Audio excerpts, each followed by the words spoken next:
ఆత్మ నేర్పు మాటలు అనే ఆధ్యాత్మిక కార్యక్రమాన్ని వీక్షిస్తున్న ప్రియ విశ్వాసులందరికీ కూడా రక్షకుడైన యేసుక్రీస్తు నామములో మీ అందరికీ నా శుభములు తెలియజేస్తున్నాను.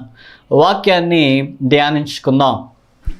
యెషయా గ్రంథము 58వ అధ్యాయము 11వ వచనాన్ని చదువుకుందాం. యెహోవా నిన్ను నిత్యము నడిపించును. చాలండి. చిన్న ప్రార్థన చేసుకుని వాక్యాన్ని ధ్యానించుకునే ముందు చిన్న ప్రార్థనలో ఏకీభవిద్దాం. ప్రేమగల తండ్రి, పరిశుద్ధుడా యేసయ్య, ఈ యొక్క సమయాన నీ దాసుడి నీ పక్షాన నిలబడుతుండగా అయ్యా, ప్రతి బిడ్డతో మీరు మాట్లాడడానికి మీరు మాత్రమే సమర్థులు ప్రభువా. మీరు మాట్లాడితే మా బ్రతుకులు మార్చబడతాయి. మీరు మాట్లాడితే మా జీవితాలలో నూతనమైన ఉద్యమం వస్తుంది. మీరు మాట్లాడితే మా పాపపు బ్రతుకులు మార్చబడతాయి తండ్రి.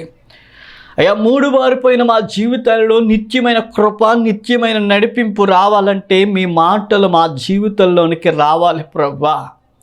మీ మాటలు మా హృదయంలోనికి, మా హృదయ అంతరంగంలోనికి, మా జీవితంలోనికి అన్వయించుకునే రీతిగా నీ దాసుని మీరు వాడుకోమని అడుగుచున్నాను ప్రభువా. నీ ప్రజలందరితో కూడా క్షేమకరమైన నీ మాటలు నీ వేదగంధములోంచి నీ దాసుడి నోట్లో నుంచి మీరే మాట్లాడి నీ నామానికి మాత్రమే మహిమ తెచ్చుకోమని యేసయ్య నామములో అడుగుచున్నాము తండ్రి. ఆమేన్. హల్లెలూయా. దేవుని నామానికి మహిమ కలుగును గాక. ఈరోజు దేవుడు మనతో ఏం మాట్లాడబోతున్నాడంటే యెషయా గ్రంథము 58వ అధ్యాయము 11వ వచనములో మనకు ఒక మాట ఉంటుంది. ఏంటి అని అంటే, యెహోవా నిన్ను నిత్యము నడిపించును. నిత్యము నడిపించేది ఎవరు అని ఆలోచన చేస్తే పరిశుద్ధమైన గ్రంథం ఏమని సెలవిస్తుందంటే, దేవుడు నిన్ను నిత్యము నడిపించే వారు. యెహోవా నిన్ను నిత్యము నడిపించును. బంధువులు కొంతకాలమే నడిపిస్తారు. మనుషులు కొంతకాలమే మన యొక్క జీవితాన్ని నడిపించే రీతిగా వాళ్ళు ఒకవేళ నడిపించవచ్చేమో. స్నేహితులు కొంతవరకే మనల్ని నడిపిస్తారు. తల్లిదండ్రులు అంటారా, ఒక వయసు వచ్చే వరకు వారు మనల్ని నడిపించే రీతిగా నడిపిస్తారు. ఒక వయసు అంటూ మనకు వచ్చిన తర్వాత ఏది మంచి ఏది చెడు అని మనం తీసుకున్న నిర్ణయాన్ని బట్టి, మన యొక్క నడిపింపుని బట్టి, మన యొక్క నడకను బట్టి, మనం తీసుకున్న ఆలోచన బట్టి మన యొక్క జీవితాలు ఉంటాయి. కానీ ఇక్కడ వాక్యం సెలవిస్తుంది. ఏమని సెలవిస్తుందంటే, దేవాతి దేవుడు మాత్రమే నిన్ను నిత్యము నడిపించేవాడు దేవుడు మాత్రమే. హల్లెలూయా. మనుషులు ఏదైనా ఆశపడితే ఆ ఆశను బట్టి నిన్ను నడిపిస్తారు. ఫలానా విషయంలో, ఫలానా కార్యం నా జీవితంలో నువ్వు చేసినట్లయితే నేను నిన్ను నడిపిస్తాను. నాకు కొంచెం అవసరత ఉంది, ఆ అవసరాన్ని నువ్వు తీర్చినట్లయితే నేను నిన్ను నడిపిస్తాను. ఏమండి, మనుషుల్ని నమ్ముకోవద్దు. మనుషులు చేసే కార్యాల వైపు మన మనసును పెట్టొద్దు. మనుషులు నడిచే నడకలో మనం నడిస్తే చివరకు మనకు నిత్య నరకాగ్నియే.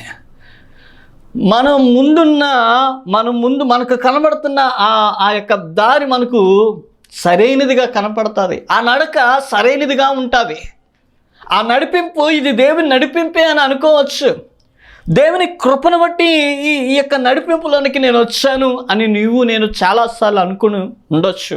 కానీ అది మన జీవితంలోనికి ఏం తీసుకుని వస్తుందంటే, వాక్యం సెలవిస్తుంది కదా, మనకు కనపడినది, మనం ముందుంచబడిన ఆ నడిపింపు తుదకు మరణానికి దారితీస్తుందని వాక్యం సెలవిస్తుంది.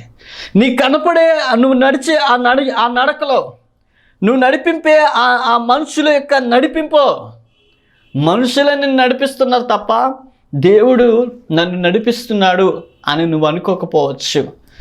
దేవుడే నన్ను నడిపిస్తున్నాడు, ఈ నడిపింపు దేవుడిదే అని అనుకోవచ్చు. కానీ నువ్వు నడిచే నడకలో విజయం లేకపోతే దేవుడు నాకు విజయం ఇవ్వలేదు అని దేవుడి మీద నెట్టేసే వాళ్ళు చాలామంది ఉన్నారు. మన సొంత నిర్ణయాన్ని బట్టి, మన సొంత ఆలోచనలు బట్టి, మన సొంత ఉద్దేశాలు బట్టి, మన సొంత ఉద్దేశపూర్వకంగా తీసుకున్న పరిస్థితులు బట్టి నడిచిన నడకలో ఎన్నో అపజయాలు, ఎన్నో తీవ్రమైన నష్టాలు నడిచిన నడకలో ఏ యొక్క నడిపింపులో కూడా విజయాన్ని సాధించలేకపోయాం. కాబట్టి ఈ రోజున పరిశుద్ధాత్మ దేవుడు మనందరితో ఏమని మాట్లాడుతున్నాడంటే, యెహోవా నిన్ను నిత్యము నడిపించును. ఈయన కొంత వయసు వచ్చే వరకు నేను నిన్ను నడిపిస్తాను అనే దేవుడు కాదండి. నీకు పెళ్ళయ్యేంత వరకు యేసయ్య నిన్ను నడిపిస్తాడని దేవుడు నీతో చెప్పలేదు. వృద్ధాప్యంలోనికి వెళ్ళే వరకు నేను నిన్ను నడిపిస్తానని చెప్పలేదు. ఎలా నడిపిస్తాడంటో తెలుసా? యెహోవా నిన్ను నిత్యము నడిపించును. దేవుని నామానికి మహిమ కలుగును గాక. బంధువులు నడిపించలేరు, స్నేహితులు నడిపించలేరు, తల్లిదండ్రులు నడిపించలేరు. నేను కట్టుకున్న భార్య భర్తలు ఇద్దరు కూడా ఒకరి బట్ల ఒకరు దేవుని నడిపింపలేకపోతే వాళ్ళు నడవలేరు. కానీ దేవాతి దేవుడు మాత్రమే నేను నిన్ను నిత్యము నడిపిస్తాను అంటున్నాడు. కీర్తనకారుడు అంటాడు, 107వ కీర్తన 30వ వచనాన్ని చదువుకుందాం. వారు కోరిన రేవుకు ఆయన వారిని నడిపించెను. హల్లెలూయా. ఇశ్రాయేలు ప్రజలు ఐగుప్తు బానిసత్వంలో ఉన్నప్పుడు దేవునికి మొరపెట్టారండి. దేవునికి అంగలార్చారు.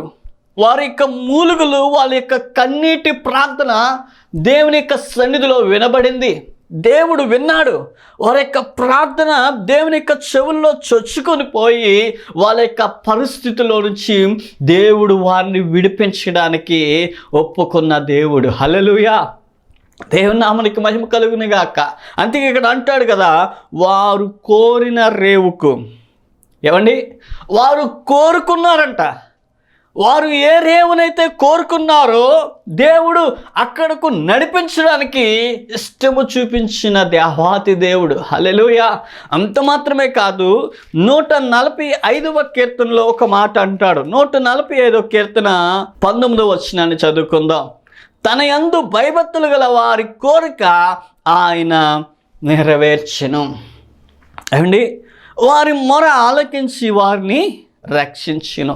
ఇక్కడ 107వ కీర్తన 30వ వచనములో వారు కోరిన రేవుకు ఆయన వారిని నడిపించును.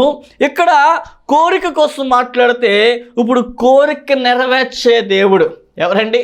ఇప్పుడు మన కోరికలన్నిటినీ నెరవేర్చే దేవుడు. ఇశ్రాయేలు ప్రజలు ఐగుప్తు బానిసత్వంలో ఉన్నప్పుడు దేవుణ్ణి వారు కోరుకున్నారు. దేవా, ఈ బానిసత్వంలో నుంచి మమ్మల్ని విడిపించండి ప్రభా. ఈ నీచమైన బ్రతుకుని మేము బ్రతకలేకపోతున్నాం ప్రభా.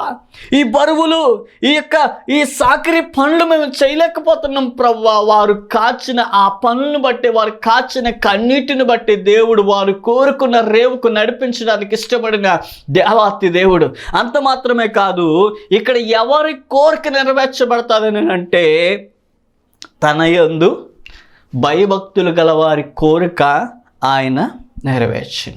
ఆ 145వ కీర్తన 18వ వచనంలో ఉంటుంది, తనకు మొర్రపెట్టు వారందరికీ, తనకు నిజముగా మొర్రపెట్టు వారందరికీ యెహోవా సమీపముగా ఉన్నాడు. హల్లెలూయా. మొర్రపెట్టు వారందరూ తర్వాత మాటలో ఏమని అంటున్నాడంటే, నిజముగా మొర్రపెట్టేయడం. మొరపెట్టడం అంటేనే దేవునికి ప్రార్థన చేయడం. మరలా మరొక మాటలు ఏమంటున్నాడంటే, నిజముగా మొర్రపెట్టడం. హల్లెలూయా. మొరపెట్టే వారి యొక్క మొరను దేవుడు ఆలకిస్తున్నాడు అని అంటే, ఏదో మాట చెప్పిన ఏదో ప్రార్థన చేసి తూతుంబరంగా, లేకపోతే ఏదో ఏలాకోలంగా ప్రార్థన చేసి దేవుడు నా మొర ఆలకించట్లేదు, దేవుడు నా ప్రార్థన వినట్లేదు, దేవుడు నన్ను విడిచిపెట్టేశాడు, దేవుడు నన్ను వదిలేశాడు, దేవుడు నా ప్రార్థన వినట్లేదు అన్న వాళ్ళకి ఇక్కడ ఒక మాట ఉంటుంది, తనకు నిజముగా మొరపెట్టాలి. నువ్వు నిజంగా దేవుని యొక్క సన్నిధిలో నీ హృదయాన్ని కుమ్మరించాలి. అందుకే కదా ఇశ్రాయేలు ప్రజలు ఆ ఐగుప్తు బానిసత్వంలో ఉన్నప్పుడు వారి యొక్క జీవితాలను, వారి యొక్క హృదయాన్ని ప్రభు సన్నిధిలో పరిచి నిజముగా మొర్రపెట్టారు. అందుకే నిర్గమాకాండము 3వ అధ్యాయము 8వ వచనములో ఒక మాట ఉంటుంది, కాబట్టి ఐగుప్తీయుల చేతిలో నుండి వారిని విడిపించుటకు ఆ దేశములో నుండి విశాలమైన మంచి దేశమునకు ఆయన, అక్కడ కనానీయులకు, హిత్తీయులకు, అమోరీయులకు, పెర్జీయులకు, హివీయులకు, యెబూసీయులకు నివాస స్థానమైన పాలు తేనెలు ప్రవహించు దేశమునకు వారిని నడిపించుటకు దిగి వచ్చి ఉన్నాను. దేవుని నామానికి మహిమ కలుగును గాక. అదే 9వ వచనంలో ఏమంటుందంటే, ఇశ్రాయేలీల మొర నిజముగా నా యొద్దకు చేరినది. నీ ప్రార్థన, పలానా వ్యక్తి ప్రార్థన చేస్తుంటే ఆ ప్రార్థన నా చెవులోనికి వినిపిస్తుంది అని పరిశుద్ధాత్మ దేవుడు నిన్ను గూర్చి చెప్పగలగాలి. ఇక్కడ ఇశ్రాయేలీయులు గూర్చి దేవాతి దేవుడు ఏమంటున్నాడో తెలుసా? ఇశ్రాయేలీయుల మొర నిజముగా నా యొద్దకు చేరినది. ఎవరో చెప్తే నా దగ్గరకు రాలేదు, ఎవరో రికమెండేషన్ చేస్తే వారి యొక్క ప్రార్థన అవసరత నా దగ్గరికి రాలేదు. ఇశ్రాయేలీయుల మొర నిజముగా నా యొద్దకు చేరినది. నీ కుటుంబంలో ఉన్న మొర, నీ కుటుంబంలో ఏ ప్రార్థన అయితే నువ్వు చేస్తున్నావో, నీ జీవితంలో ఏ ప్రార్థన అయితే నీకు అవసరం ఉందో, నీ జీవితంలో ఏ కార్యం అయితే ఆగిపోయిందో, నీ జీవితంలో ఏ కరువు అయితే ఉందో, నీ కుటుంబంలో ఎంత కష్టమైతే ఉందో, నీ నిజ జీవితంలో నీ ఆత్మీయతలో ఎదగలేకపోవడానికి ఏ ఆటంకం అయితే ఉందో, వాటన్నిటిని బట్టి నువ్వు చేసే మొర్రను బట్టి దేవుడు ఒకగానొక రోజున ఆ ఇశ్రాయేలు ప్రజల కోసం ఏ రీతికైతే చెప్పగలిగాడో ఆ రీతిగా నీ కోసం చెప్పాలి. దేవుడు ఏమని చెప్పాలి? ఇశ్రాయేలీయుల మొర నిజముగా నా యొద్దకు చేరినది. హల్లెలూయా! ఎంత గొప్ప మాట అండి ఆ మాట. వాళ్ళు ఎంతగా వాళ్ళ హృదయాలను చింపుకొని, వాళ్ళ బట్టలను చింపుకోకుండా వాళ్ళ హృదయాలను చింపుకొని వారి జీవితాలను ప్రభు ముందు సాగిలపడి దేవుని యొక్క హృదయంలో దేవుని యొక్క సన్నిధిలో వాళ్ళ హృదయాన్ని పరిచినట్లయితే అప్పుడు ఇశ్రాయేలీయుల మొర నిజముగా నా యొద్దకు చేరింది. కొంతమంది అబద్ధంగా చేస్తారండి ప్రార్థన. కొంతమందికి ప్రార్థన అంటే అసలు మాకు అలవాట్లే లేదు, ప్రార్థన మాకు రాదు, ప్రార్థన మేము చేయలేకపోతున్నాం అంటున్నారు. చాలామంది నేటి క్రైస్తవ సమాజంలో ప్రార్థన లేని జీవితం మోడుబారిపోయిన జీవితాలుగా ఈరోజు కనిపిస్తున్నాయి. అనేక మంది జీవితాల్లో ప్రార్థన జీవితం కొదువైపోయింది. ఈరోజు ఇశ్రాయేలుకు వచ్చిన శ్రమను బట్టి, అప్పుడు వారు పడిన ఆ యాతనను బట్టి వాళ్ళు చేసిన ప్రార్థనకు దేవుడు జవాబిస్తున్నాడు. ఏమని చెప్తున్నాడు తెలుసా? పాలు తేనెలు ప్రవహించు దేశమునకు వారిని నడిపించడానికి దిగి వచ్చిన్నాను. ఇంతకన్నా గొప్ప మాట ఏమైనా ఉంటుందా? అంతకన్నా కొన్ని కోట్లు విలువ చేసే మాట అని అయి ఉండొచ్చు అని నేను అనుకుంటున్నాను. నిజమే కదండి. వాళ్ళు బానిసత్వంలో ఉన్నప్పుడు వాళ్ళు ఆయా పనులు వాళ్ళ చేతుల్లో నలిగిపోతున్న సమయంలో దేవుడు వారి కోసం దిగివచ్చి ఉన్నాడంటే ఎంత గొప్ప కార్యం అండి. దేవుడు విడిచిపెట్టేసే దేవుడా?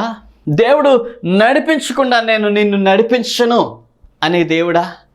దేవుడు నేను కొంతవరకే నడిపిస్తానని దేవుడా? ఇక్కడ చూసుకున్నాం, వాక్యం కూడా అదే చదువుకున్నాం, యెహోవా నిన్ను నిత్యము నడిపించును.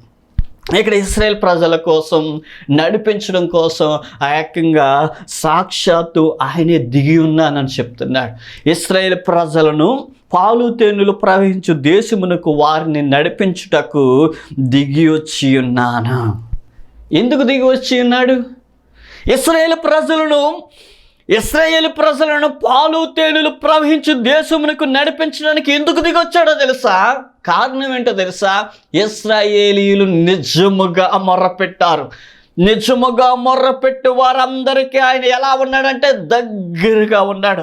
ఎలా ఉన్నాడంటే నువ్వు కన్నీటితో మొర్రపెడుతుంటే, నువ్వు మోకరించి ప్రార్థన చేస్తుంటే, నువ్వు మోకాళ్ళుని 2 చేతులు ఆకాశం వైపెత్తి ప్రభువా నా వల్ల కాదు ప్రభువా నువ్వు చెప్పినప్పుడు దేవుడు నీకు ఎక్కడుంటాడో తెలుసా?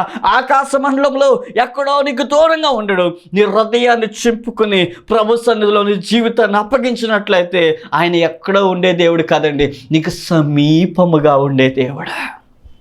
దేవుని నామమునకు మహిమ కలుగును గాక. వాక్యం చాలా జాగ్రత్తగా వినవలసిందిగా కోరుచున్నాను. దేవుడు నీకు సమీపముగా ఉన్న దేవుడు. ఈయన ఏ దేవుడు అంటే నీకు దగ్గరగా ఉండే దేవుడు. నిన్ను విడిచిపెట్టేసి వెళ్ళిపోయే దేవుడు అంత మాత్రము కూడా కాదు. నిన్ను నడిపించకుండా త్రోసివేసే దేవుడు అంత మాత్రము కూడా కాదు. నువ్వు కష్టములో ఉన్నా, నష్టములో ఉన్నా, కరువులో ఉన్నా, ఉపద్రవంలో ఉన్నా, మరణంలో ఉన్నా, మరణ ఛాయలో ఉన్నప్పటికీ కూడా, ఆ మరణ వ్యాధితో పడక మీద ఉన్నప్పటికీ కూడా నువ్వు నిజముగా మొర్ర పెడితే నీ వ్యాధిని సైతం దేవుడు తీసేసే దేవుడు, నిన్ను బాగు చేసే దేవుడు, నీ హృదయాన్ని మార్చే దేవుడు, నీ జీవితాన్ని కట్టే దేవుడు, నీ శ్రమ నుంచి విడిపించే దేవుడు, నిన్ను నిత్య రాజ్యానికి నడిపించే దేవుడు. ఈయన ఏ దేవుడు అనంటే నిన్ను నిత్యము నడిపించే దేవుడని నేను చెప్పడానికి ఇష్టపడుతున్నాను. ఇశ్రాయేలు ప్రజల కోసం ఎంత గొప్ప మాటలు దేవుడు మాట్లాడుతున్నాడంటే, ఇశ్రాయేలీల మొర నిజముగా నా దగ్గరకు వచ్చినది, నిజముగా నా యొద్దకు చేరినది.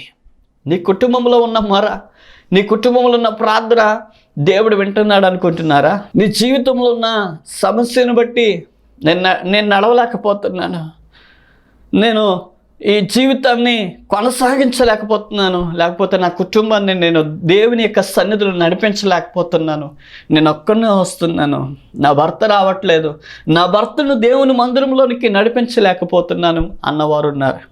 నా భార్యను దేవుని యొక్క సన్నిధిలోనికి నడిపించలేకపోతున్నాను అనేవారు ఉన్నారు. నా బిడ్డలు, నా కడుపున బిడ్డలు, నా కడుపును పుట్టిన బిడ్డలనే నేను దేవుని యొక్క సన్నిధిలోనికి నడిపించలేకపోతున్నాను అనేవారు లేరు అనుకుంటున్నారా? చాలామంది ఉన్నారు. ఈ రోజులో నీవు దేవుని సన్నిధిలో ఇశ్రాయేలీయుల మొర నా యొద్దకు చేరినదని పరిశుద్ధాత్మ దేవుడు లేఖనంలో ఆధారంగా మాట్లాడుతున్నాడు. పలానా కుటుంబంలో మొర్రపెట్టిన ఆ మొర నా యొద్దకు చేరిందని చెప్పగలుగుతున్నాడు ఆ దేవాతి దేవుడు. ఈరోజు మొర్ర పెట్టడం వేరు, ఆయనకు నిజంగా మొర్ర పెట్టడం వేరు. అందుకంటాడు కదా, ఇశ్రాయేలీయులు వారిని పెట్టుచున్న హింస చూసి తిని కాగా రమ్ము నిన్ను ఫరో యొద్దకు పంపేదినా. మోషేతో మాట్లాడుతున్నాడు. మోషేతో మాట్లాడే ముందు మొత్తం దేవాతి దేవుడికి విషయం అంతా తెలిసిపోయింది. ఇశ్రాయేలీయులు చేసిన కన్నీటి ప్రార్థనలు బట్టి, వారు పెట్టిన మొరను బట్టి దేవాతి దేవుడికి తెలిసిపోయిన తర్వాత ఇంకా మోషేను ప్రిపేర్ చేస్తున్నాడు ఫరో యొద్దకు పంపించడానికి. పాలు తేనెలు ప్రవహించు దేశమునకు వారిని నడిపించుటకు దిగి వచ్చి ఉన్నాను. అదే మాట మన ఆత్మీయ జీవితంలో అన్వయించుకుంటే, పరలోకానికి నిన్ను నడిపించడానికి సాక్షాత్తు పరలోకం నుండి దిగి వచ్చి ఉన్నాడు. నిన్ను ఎక్కడికి నడిపించడానికి? మరలా పరలోకానికి నిన్ను నడిపించడానికి దిగి వచ్చి ఉన్నాడు. కానీ మన నడకలు వేరు, కానీ మన ఆలోచనలు వేరు, కానీ మన ఉద్దేశాలు వేరు, మన యొక్క ప్రమాణాలు వేరు, మన యొక్క అలవాట్లు వేరు, మన యొక్క జీవితం దేవునికి వ్యతిరేకంగా ఉండడం వేరు. దేవుని చేత నడిపించలేని పరిస్థితిలో ఉన్నాం. దేవుడు అంటున్నాడు, యెహోవా నిన్ను నిత్యము నడిపించును, పాలు తేనెలు ప్రవహించు దేశమునకు నడిపించడానికి దేవాతి దేవుడే దిగివచ్చి ఉన్నాను అంటున్నాడు. హల్లెలూయా. అంత మాత్రమే కాదు, అదే నిర్గమకాండము 13వ అధ్యాయము 21వ వచనాన్ని చదువుకుందాం. వారు పగలు రాత్రియు ప్రయాణము చేయనట్లుగా యెహోవా త్రోవలో వారిని నడిపించుటకై, ఎవరినండి? ఇశ్రాయేలు ప్రజలను నడిపించడానికి. ఎక్కడికి నడిపించడానికి? పాలు తేనెలు ప్రవహించు దేశమునకు నడిపించడానికి దిగి వచ్చిన దేవుడు ఇప్పుడు ఇశ్రాయేలు ప్రజలు నడిపించబడడానికి పగలకి రాత్రికి ప్రయాణం చేయనట్లుగా యెహోవా త్రోవలో వారిని నడిపించుటకై పగటి వేళ మేఘస్తంభంలోను, వారికి వెలుగునిచ్చుటకై రాత్రి వేళ అగ్నిస్తంభంలోను ఉండి వారికి ముందుగా నడుచుచూ వచ్చాను. దేవుని నామానికి మహిమ కలుగును గాక. అసలు ఇశ్రాయేలీయుల ప్రజలకు ఇచ్చిన ఆ పరిస్థితులు ఎవరికైనా ఉన్నాయంటారా? ఇశ్రాయేలీయులకి దేవుడు ఎంత అవకాశం ఇచ్చాడంటే, ఇశ్రాయేలీయులు ప్రజలను దేవుడు ఎంతగా ప్రేమిస్తున్నాడంటే, దేవుడు చేసిన ఈ కార్యాలు గొప్పవండి. ఇక్కడ వీరి జీవితంలో దేవుడు ఎన్ని గొప్ప కార్యాలంటే, రాత్రి పగటి వేళ మేఘస్తంభంలో నడిచారు, రాత్రి వేళ అగ్నిస్తంభంలో నడవడానికి వారికి ముందుగా నడుచుచూ వచ్చాను. ఇంత గొప్ప అవకాశం ఎవరికైనా ఇస్తారండి? ఈ రోజున దేవాతి దేవుడు ఇంత గొప్ప అవకాశాలు ఇచ్చినప్పటికీ కూడా ఇశ్రాయేలు ప్రజలు దేవుణ్ణి విడిచిపెట్టేసిన అనుభవం. ప్రయాణానికి ఏ ఇబ్బంది లేదు. పాలు తేనెలు ప్రవహించు దేశానికి వెళ్ళడానికి వీరి త్రోవ కనిపించట్లేదు అనడానికి లేదు. ఒకవేళ ప్రయాణంలో రోడ్డు బాగాలేదు అనడానికి లేదు. ఒకవేళ ప్రయాణం చేయడానికి వస్త్రాలు లేవు అనడానికి లేవు. ఒకవేళ ప్రయాణం చేయడానికి చెప్పులు లేవు అనడానికి లేదు. ఒకవేళ ప్రయాణం చేయడానికి ప్రయాణంలో అలిసిపోయాం, మాకు ఆకలేస్తుంది అనడానికి లేదు. ఏం తక్కువ చేస్తాడు దేవుడు వాళ్ళకి? అన్నం అంటే ఆకలంటే దేవదూతలు తినే ఆహారాన్ని మన్నాను పంపించాడు. దాహం వేస్తుందనంటే బండను చీల్చి నీరునిచ్చాడు. చెప్పులు అరిగిపోలేదు, వస్త్రాలు మాసిపోలేదు. దేవుని కార్యాలను చూస్తూ కూడా దేవుని విడిచిపెట్టేశారంటే వారిని ఏమనాలి? అసలే సాక్షాత్తు బానిస బ్రతుకులో జీవిస్తున్న దేశము నుండి పాలు తేనెలు ప్రవహించే దేశాన్ని నడిపించడానికి దేవుడే దిగివచ్చి ఉన్నాడు. ఏం చేయడానికి? నడిపించడానికి. ఇప్పుడు నడిపించే మార్గంలో ఏది తక్కువ లేదు. ఆకలి లేదు, దప్పిక లేదు, వస్త్రాలు కొదువు లేదు, చెప్పులు కొదువు లేదు. అసలు రాత్రి అయిపోయింది, దారి కనిపించట్లేదు అనడానికి లేదు. పగలు ఎండొచ్చేస్తుంది, అయ్యో ఎండాకాలం ఇప్పుడు మేము నడవలేము, ఇక్కడే పడుకుంటాము అనడానికి లేదు. ఏం సాకు చెప్పుకుని దేవుడిని తిరస్కరించడానికి వాళ్ళకి అవకాశం ఉంది. దేవుడు నడిపించే నడిపింపుకు వారి యొక్క జీవితాలను అప్పగించుకున్నారు. ఎప్పుడు అప్పగించుకున్నారంటే బానిస బ్రతుకులో ఉన్నప్పుడు వారి జీవితాలని ప్రభుకి అప్పగించుకున్నారు. ఇప్పుడు బానిస బ్రతుకుల్లో నుంచి దేవుడు విడిపించి నడిపించడానికి సిద్ధమై దిగువచ్చిన దేవునికి వారి జీవితాలను అప్పగించుకోలేదు. అన్నీ ఉన్నాయి. ఇప్పుడు రోడ్డు ప్రయాణంలో పాలు తేనెలు ప్రవహించు ఆ దేశానికి వెళ్ళడానికి ఇప్పుడు అన్నీ ఉన్నాయి. అన్ని వసతులు ఉన్నాయి, అన్ని సదుపాయాలు ఉన్నాయి. నీ జీవితంలో కూడా అన్ని సదుపాయాలు ఉన్నాయి. నీ కుటుంబంలో కూడా అన్ని సదుపాయాలు ఉన్నాయి. ఏకంగా నీ కుటుంబంలో నీ కొరకు ప్రత్యేకంగా ప్రార్థన చేసుకోవడానికి ఒక ప్రత్యేకమైన గదే ఉంది. ఆ గదిలోనికి వెళ్ళాం. నీ జీవితంలో అన్ని వసతులు ఉన్నప్పటికీ కూడా నువ్వు ప్రార్థన చేయలేకపోతున్నా. నువ్వు నిజంగా దేవునికి మొర్ర పెట్టలేకపోతున్నావు. నువ్వు నిజంగా నీ దేవునికి నీ హృదయాన్ని అప్పగించలేకపోతున్నా. నీ జీవితాన్ని ప్రభువుకు సమర్పించుకోలేకపోతున్నావు. నీకు అన్ని వసతులు ఉన్నాయి, ఈ వసతి నాకు లేదు అనడానికి ఇశ్రాయేలు ప్రజలకు కారణం చెప్పడానికి లేదు. అన్ని వసతులు ఉన్నాయి, కానీ వాళ్ళు దేవుణ్ణి విడిచిపెట్టేశారు. దేవుణ్ణి తృణీకరించేశారు. ఈ దేవుడు మాకొద్దు, మమ్మల్ని నడిపించడానికి ఎక్కడికి నడిపించడానికి? మమ్మల్ని నడిపించడానికి ఒక ఆకారాన్ని చేయమన్నారు. ఏటిలతో? బంగారం, వెండి, వారికి ఉన్నదంతా తీసిచ్చేసి చేయించేశారు. ఒక మోగ జీవి మిమ్మల్ని నడిపిస్తుందా అని అహరోను హృదయంలో ఎంతగా తపన పడిపోయాడో, ఎంతగా ఇదైపోయాడో. అహరోను యొక్క జీవితం అక్కడ చూసుకున్నట్లయితే ఏమైపోయాడో, ఎంతగా దేవుళ్ళో నలిగిపోయాడో మాకు తెలియదు. వారిని ఆ జీవి నడిపిస్తుంది అనుకున్నారు. వాళ్ళ యొక్క విశ్వాసం అలా మారిపోయింది. వారి యొక్క జీవితంలో అన్నీ ఉన్నాయి. ఒకప్పుడు ఇంతే అన్నం, ఇన్నే నీళ్ళు, ఇన్నే గంచి అని పోసారు ఐగుప్తులో. వాటిని తిని దాన్నే ఒక విఐపి భోజనంలాగా స్వీకరించిన వాళ్ళ యొక్క జీవితాలకి సాక్షాత్తు దేవదూతలు తినే ఆహారం తినేసరికి వాళ్ళ జీవితాల్లో కొవ్వు వచ్చేసింది.